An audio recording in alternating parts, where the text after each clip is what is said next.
Okay, so this is my review of Team Fortress 2 for the PC. It's another first-person shooter made by Valve. It's a sequel to Team Fortress Classic, which was a first-person shooter released a while ago by Valve. And it's basically a first-person shooter that focuses heavily on team play and also the use of different classes, meaning you get to choose a class to play as. So, the first thing you'll probably notice about this game is that the visual style is very distinct from other first-person shooters that you normally see today. While as games like Call of Duty and, other first-person shooters today go for realism, Team Fortress 2 uses a very distinct visual style, which I found to be somewhat similar to some of the Pixar films, which I thought was pretty cool. And yeah, it looks very different from any first-person shooter I've ever seen, and it really it really shows what type of game this is. It's not really meant to be taken as seriously as other games of a genre, which I think is cool. I mean, there's a lot of humor in the game, and I think the visual style definitely adds to that. I mean, some of the stuff you see in the game is pretty funny. The different little animations the characters do when you press a button, like one of the guys drinks from his beer bottle. The other guy, will eat a sandwich. It's pretty funny. And I thought that was pretty cool. And not only are the visuals cool, but the graphics are pretty, overall they're very well done. It's a very crisp image, and the way they worked it with the visual style, it just looks very nice overall. The environments are great. The lighting is good.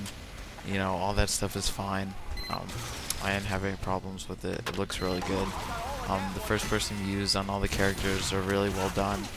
A lot of detail, and it's pretty colorful too, which is good. Again, that's pretty different from most first-person shooters and other games today, but I think that's what makes it so great. Now, onto the actual gameplay itself. Like I said before, it's a class that uses different classes that you could play as. Now, there's the scout, the soldier, the spy, the medic, the demo man, the heavy, the sniper, the engineer, and the pyro. Shazam! Yes, and the pyro. And so there's 9 classes, and I hope I said all of them. I'm pretty sure I did. Yeah, I did. Okay, and so there's 9 classes to choose from. They're all very different from each other. They look different, both in the heavy is really big and slow moving and lethargic, while the scout is very thin and small and fast. So the gameplay definitely changes from character to character, and all the characters have different strengths and weaknesses. So the sniper is obviously good at long range, while the scout is good at close range. The spy is good at getting behind the enemy lines. The pyro is good at close range. So, but at the same time, they all have cons. So the sniper, although he's good at long range, he's not so good at close range. The scout is good at close range. He's not so good at long range. Although he's really fast, he doesn't really take a lot of damage. And although the heavy character takes a lot of damage, he's also really slow. So because there's pros and cons to every character, you really need to work together as a team in order to reach the various objectives, which change from map to map. So, you have maps like Gold Rush, which are a payload style map, which is basically you have to escort this bomb to each little checkpoint, and while the other team has to try to stop you from moving the cart. So it's pretty cool, It mixes up the game a bit. Then you have um, your capture the control point type matches. There's capture the flag. Well, it's not a flag; it's a briefcase, but it's the same basic principle. And so these objectives, they change map to map, and overall the maps are just pretty well done. I mean, my favorite one would have to be Gold Rush. I usually play that one, um, you know, most of the time. But yeah, for the most part, all the maps are pretty well done. There's some of them, not a lot of people play on, but mostly everybody has like a favorite. And the cool thing is that since it uses servers to run the game online, um, it's not too difficult just to find a server that only plays the map that you like to play on. So that way, if you want to just play this one map, you could just find a server that just plays it all the time, and then you could just play as much as you want, and that's really good. So it's not like Gears of War or something where you have to vote on it. I mean, so that's good. You could just find a server to your preference.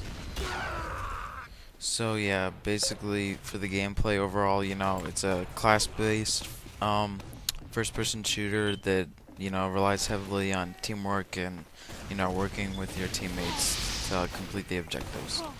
Now, I'll go over very briefly the story. This game doesn't have a story. It's a multiplayer game only. There's no single player whatsoever, which I don't have a problem with that at all. I mean, there's tons of games that are multiplayer only, and this is probably the best one. I mean, it really stands strong, it doesn't really need a campaign or anything like that. So yeah, there's no story whatsoever. It's basically, you just pick a character, and then you just pick a map, and then you fight. Pretty much as simple as that. And the game also has, it doesn't get old that fast. I mean, they've added a lot of achievements to the game, which are also linked to unlockable weapons and items, which is pretty cool. But the thing is that a lot of people go on servers made to get these achievements. So some people have all the weapons, the day they're released. So it kind of defeats the purpose. I mean, I think maybe they should just give out the weapons, without the and then just have the achievements as like a side note, because I mean, achievements on Steam, they're pretty much they don't really do anything. It's just nice to have, I guess. But yeah, I mean, I guess you could say that's pretty much like the only flaw with the game. It's not really a flaw either. I mean, that's just my opinion. But yeah, it's a really fun game. I mean, it's it's pretty lighthearted. I mean, it's not like, I mean, there's still the gore. It's pretty funny, like the way some of the characters explode and stuff. But like I said, it's pretty lighthearted, everything in the game. And it's really just fun to play. Like, it's hard to describe, but it's the game doesn't really take itself as seriously as most games today, which is nice for a change. It's just like silly, and I mean, you have to just look at some of the stuff and laugh. Like, the guy, you'll see like one of the heavies just like eating a ham sandwich in the middle of a battle. It's pretty funny. I mean, so don't get me wrong. I mean, there are a lot of serious moments, when you're really, in a good game and it's tough, but it's just really fun to play, especially if you have, if you find a good server with people you like. So overall, I'd say this game would get like on a scale from 1 to 10, like a 9.5. I strongly recommend it if you like multiplayer games and first-person shooter games. So it's really good, and it's made by Valve, so that pretty much means it's gonna be good, but it really is a good game.